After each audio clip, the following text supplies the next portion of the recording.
E aí pessoal, beleza? Meu nome é Eduardo Galves, eu sou professor de Biologia há 15 anos aqui no Rio de Janeiro, trabalhei nos melhores colégios e eu estou gravando esse vídeo por dois motivos para vocês.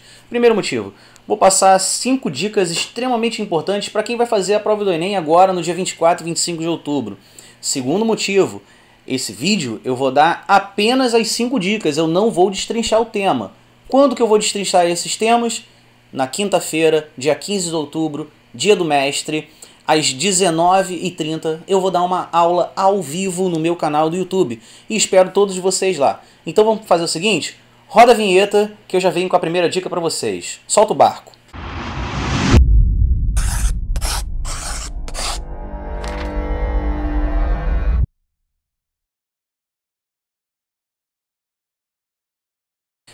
É isso aí, galera. Como vocês viram agora no take anterior, a primeira dica é a respiração celular.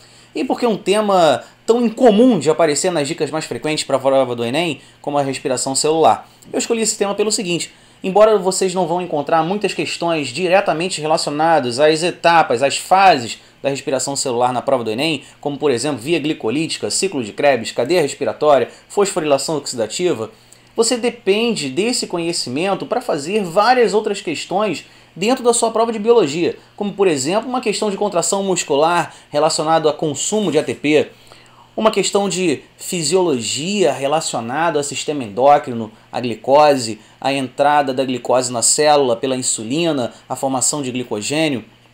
E aí você vai precisar desse conteúdo da respiração celular e com isso você consegue matar várias questões dentro dessa prova de biologia. Lembrando para vocês, são em torno de 15 questões dentro da prova de ciências da natureza. Então vamos lá, segundo tema. Mais uma vez, como vocês acabaram de ver, o segundo tema que eu escolhi, fotossíntese. Por que escolher fotossíntese dentro da prova do Enem, visto que não aparecem tantas questões de fotossíntese assim? Meus amigos, mais uma vez, a prova do Enem é uma prova que não cobra tanto conteúdo aprofundado. Lógico que vai aparecer uma questão ou outra que vai exigir de vocês um pouquinho mais de conteúdo. Mas o que acontece? Como na dica anterior e essa dica, a respiração celular e a fotossíntese, existem várias questões que você vai precisar ter um conhecimento bem aprofundado desse tema para resolvê-las. Vou te dar só um exemplo bem interessante, uma questão que tem sido muito debatida na mídia, inclusive nas provas do Enem anteriores, que é a relação do sequestro de carbono e os combustíveis derivados de cana-de-açúcar aqui no Brasil, que é o etanol, por exemplo. Cara, se você não tiver em dia com a tua aula de fotossíntese, você pode brecar em algumas questões. Você não pode esquecer, cara, sempre que uma planta vai fazer fotossíntese para conseguir o seu nutriente, ela vai sequestrar CO2 da atmosfera. E qual é a relação dos combustíveis com esse mecanismo que eu falei com vocês? Quando o combustível é fóssil, você vai ter a queima desse combustível e a emissão de CO2 para a atmosfera. Esse CO2 que foi emitido, ele não será captado no processo de produção desse combustível. Quando a gente fala de etanol, você queima o combustível, emite o CO2, porém aqui no Brasil, como esse combustível é feito de cana-de-açúcar, você, ao plantar a cana e esse vegetal durante o seu crescimento, ele vai sequestrar esse carbono, ele vai capturar esse CO2 e aí você meio que compensa a emissão e sequestro dentro de um combustível ecologicamente mais correto do que os combustíveis fósseis, por exemplo. Essa foi a dica número 2. Então vamos lá, galera. Dica número 3. Passa aí.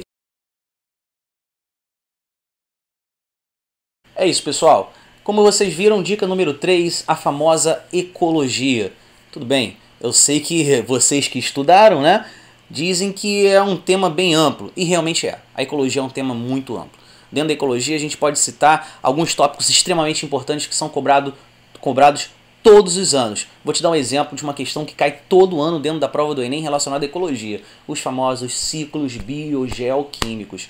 Meu amigo, esse tópico é tão importante que se você pegar o seu edital lá do Enem e der uma olhada nele, lá dentro das áreas de competência existe uma específica para ciclos biogeoquímicos.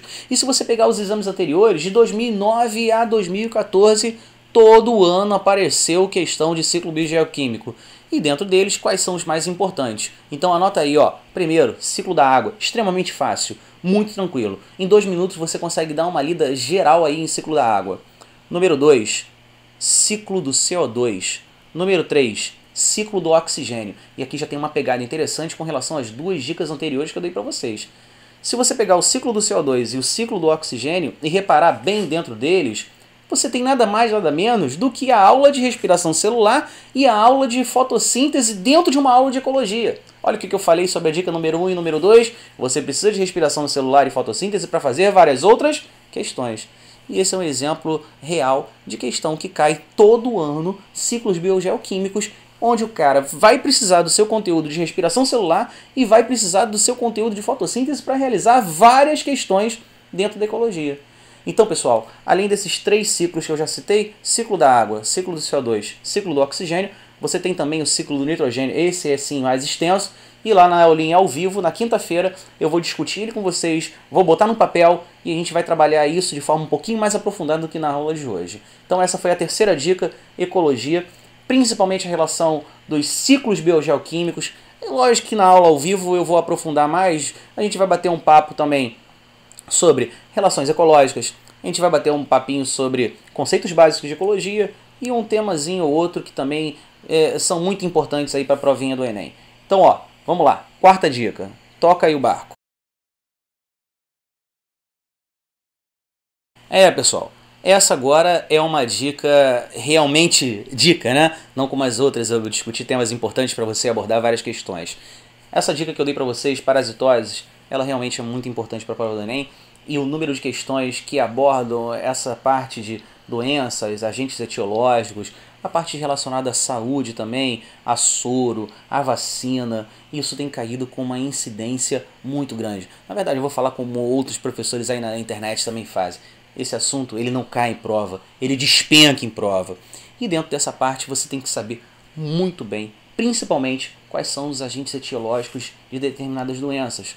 Você tem que reconhecer, por exemplo, quando a doença é uma bacteriose, quando ela é uma protozoose, quando ela é uma virose e quando ela é uma verminose.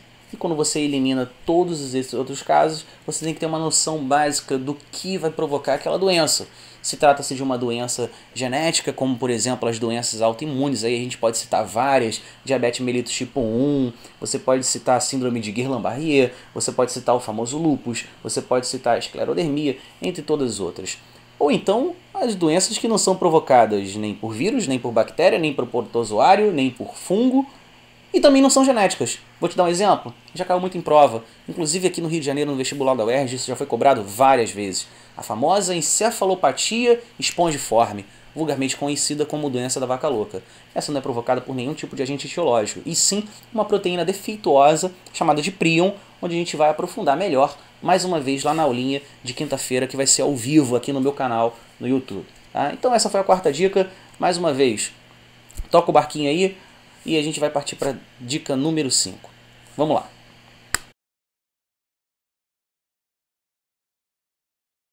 Galera, não podia faltar a famosa evolução para a prova do Enem. É um assunto que cai todo ano. E vou te falar, olha que interessante isso. A prova do Enem voltou a cobrar um assunto dentro de evolução que há muito tempo não caía em prova, que é a especiação. Então você tem que ficar ligado nesses mecanismos de especiação. Brevemente, o que seria especiação? Muito simples. E ainda tem gente que diz que biologia é difícil. Cara, isso é muito fácil. Presta bem atenção. Especiação são os mecanismos responsáveis pela criação de novas espécies. E a gente vai discutir isso de forma mais aprofundada. Outra coisa dentro de evolução que você não pode deixar de olhar são as famosas teorias evolutivas. E dentro dessas teorias evolutivas você vai dar uma olhada no famoso lamarquismo, darwinismo e a teoria mais moderna chamada de neodarwinismo, também conhecido, toma cuidado, teoria sintética da evolução. Toma cuidado que isso já foi abordado em vestibular em provas anteriores, simplesmente como teoria sintética. Então fica ligado, apareceu teoria sintética, você já sabe que é o neodarwinismo e você consegue matar isso. E para finalizar o nosso vídeo, pessoal, ainda dentro de evolução, um outro assunto que tem aparecido com muita recorrência na prova do Enem é a questão relacionada à origem da vida.